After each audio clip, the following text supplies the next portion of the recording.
Do you feel like it's too late for you? Like your music career left you behind and now you just feel like you're maybe just too old to restart things and get back into the game and really try to build up your career again? It's very common for many producers that I've interacted with over the last couple of years. And this is primarily geared at those of you that are in your maybe late 20s to 30s and beyond.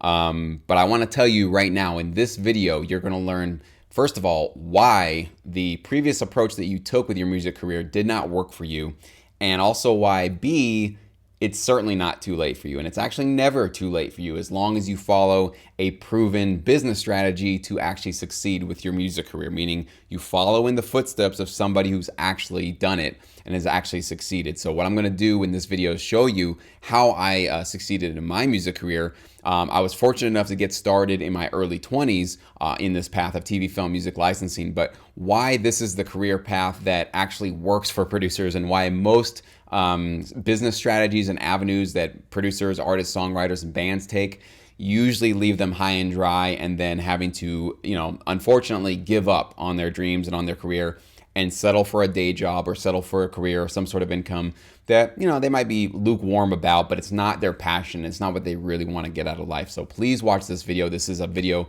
geared towards you, okay?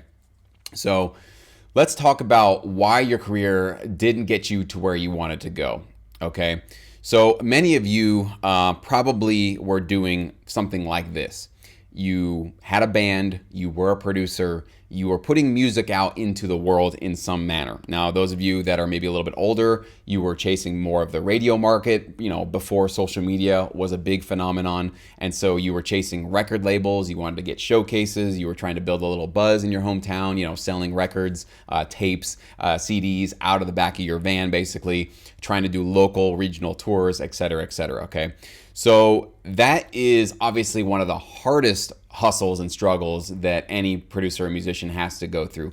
And I totally sympathize with that because that's what I did many years ago. Actually, I had many bands and we did exactly that. We were hustling, we were trying to chase people, we were trying to play shows and trying to somehow build up a fan base and a buzz in our local marketplace. The problem was it just never materialized into the point where it started getting more regional attention and then eventually national attention. And that's the story for 99% of all bands and artists and producers, okay? These days, with social media, a big break can happen a little bit more easily because you have access to the world from your home, right? You can do all the marketing basically right from your computer. So you don't have to get in the van and travel around. And that was the only way that people really find out about you back in the day. But now you can actually put out music videos. You can put out, tracks and all that kind of stuff. But again, even with all of this new technology and all these new ways to distribute your music, at the end of the day, what you're chasing is a marketplace full of people that don't really want to pay for music anymore and don't have to pay for music anymore. It's not that everybody's suddenly evil and everybody just wants to steal music.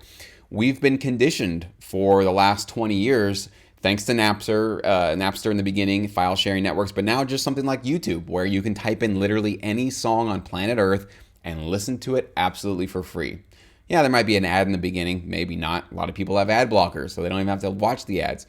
And especially kids, the younger generation, they know how to navigate the internet probably much better than we do.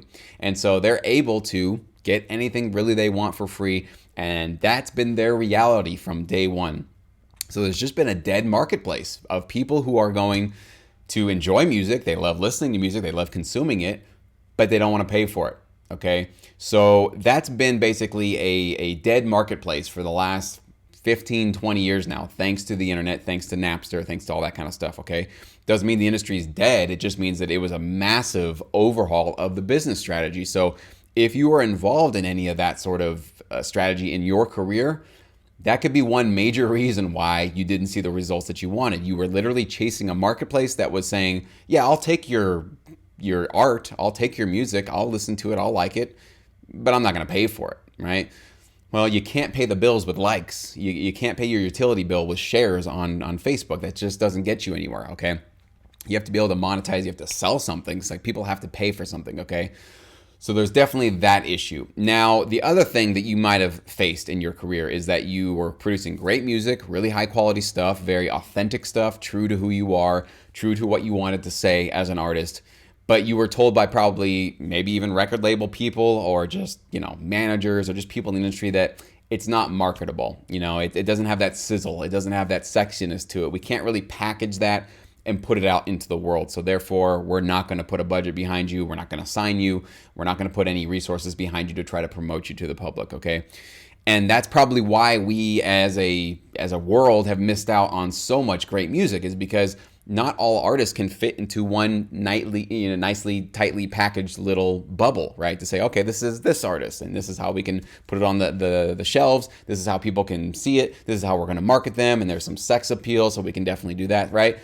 Not every artist fits that mold. There's a lot of artists that just cross out and go into like multiple genres in each track, and you don't really know what they are, but you just love their music, right? Those are some of the most interesting artists. And so, but those are usually some of the hardest ones to market, because who's your target fan base, right? Well, labels and people who are in charge of distribution, radio, all that kind of stuff, if they didn't know where to neatly categorize you, well, they just would pass, because they're like, you're too much of a risk. We don't know if this is going to stick or not. So that could have been also one of the reasons why you were not being taken seriously and why you didn't see that sort of growth, is because people just really didn't know where to categorize you. It was kind of hard to do that. And lastly, one of the reasons why a lot of producers, artists, bands don't succeed is they were doing what I call, basically spinning their wheels, where they would chase multiple strategies, sometimes simultaneously, or more likely what it was is you would, okay, we need to get a record deal. So you would spend, 6 months to a year just doing nothing but trying to get into the inner circles of record execs and trying to get a showcase. Okay, that didn't work. Now let's try to get straight into radio contests. Let's submit our tracks to all these radio contests all over the country or online. And now these days it's more, here's a remix contest. Let's put our track on this remix contest and then we'll get voted up. Oh, okay, we didn't win. Now let's try to do this social media campaign. Let's put out a music video and try to get people, right? Cover songs. So I'm not saying that any one of those are terrible strategies, but the problem is when you go one direction, don't pursue it because it didn't work out great for you immediately, and then go, let's just completely abandon that strategy and go a completely different way. This is what you're doing. You're going in one direction, stopping, turning around, and at the end of the day, are you really going anywhere? Nope. You're stuck in one place, right? One place of just spinning around. It looks like you're moving, right? You might be telling all your fans and family members and everybody like, oh, we're making moves, like we're doing this, we're doing that. But when you zoom out, you go, but you're not going anywhere. You're literally going, 100 miles an hour in one direction for a couple of miles, and then you're hitting a wall, and then turning 100 miles around going the other way and hitting another wall, right? So there's really no steady progress. You're not really building anything. It's because it's too short-sighted. You're thinking about the short-term results, not the long-term income and not the long-term career that you're trying to build for yourself. Let me just, dispel that myth for you. Nobody that's successful in any area of life, in any industry, in any niche, ever got there by, doing something for 2 weeks or a couple of months and then blowing up and then that was it, okay? Everybody that's worth their weight, that's actually created something valuable for themselves, and especially for musicians and bands and artists, producers who create full-time income from themselves, they stuck through a lot of garbage and BS and people telling them no and disappointing results and, probably empty shows, empty social media campaigns that not a lot of people liked. Just a lot of failure, a whole lot of failure basically. But they knew that, we're not going to see the immediate results right now, but we need to stick to a plan. Okay, it doesn't do us any good to just switch plans halfway through this thing and then get burned out. Okay, that's what I see a lot of producers doing. What has helped me avoid that entire problem of chasing all these different strategies or trying to sell music to a dead marketplace is TV film music licensing. Many of you guys that have been following this channel for a long time know that this is the sort of niche segment of the music industry that, first of all, most producers and bands don't even know about it. If this is the first video you've ever watched of mine, maybe you didn't know that you can also be a player in this industry. You don't have to be Hans Zimmer or some A-list major label band or artist to be a player in this business. I'm nobody. I'm an average Joe, okay? I don't have a big name. I don't have a big notoriety. But I'm able to produce high-quality music, licensable music in my home studio, send it to people that can get it placed in TV shows, movies, and commercials, and then earn those royalties, okay? This is what's kept me on a straight and narrow path in one direction. I'm not saying it's easy. I'm not saying it's a walk in the park. A lot of disappointing royalty checks that I've received. A lot of times I've submitted to opportunities for national commercials. I didn't get it. Okay. I faced a lot of rejection. I faced a lot of disappointment. I've definitely had a lot of moments of doubt of whether or not I should continue on with this.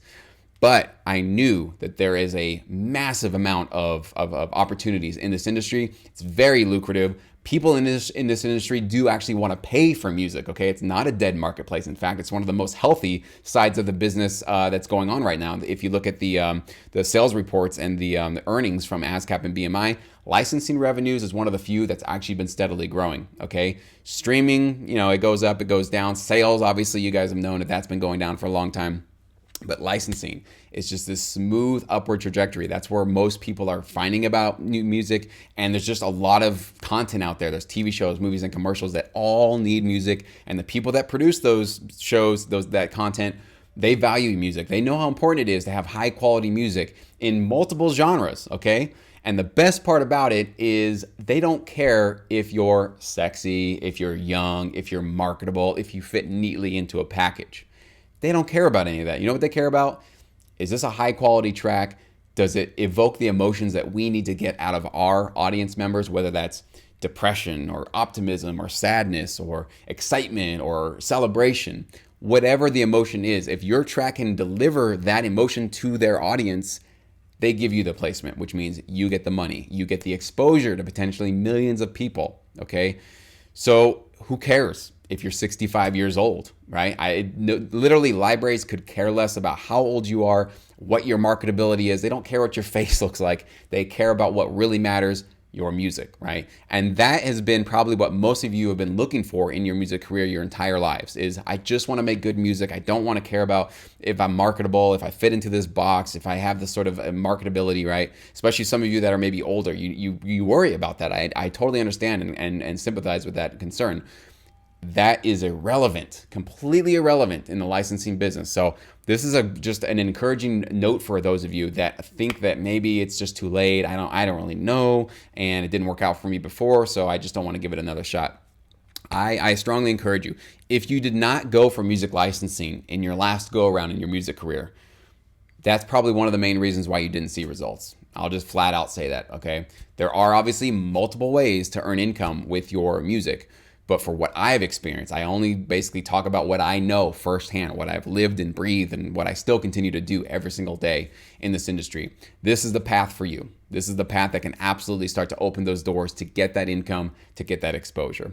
If you're brand new to the channel, welcome. If you have not gone through my 5-day free course to learn about how to get started in the TV film licensing business, there's a link in the description box below of every video that I put out there. So make sure you do enroll in that.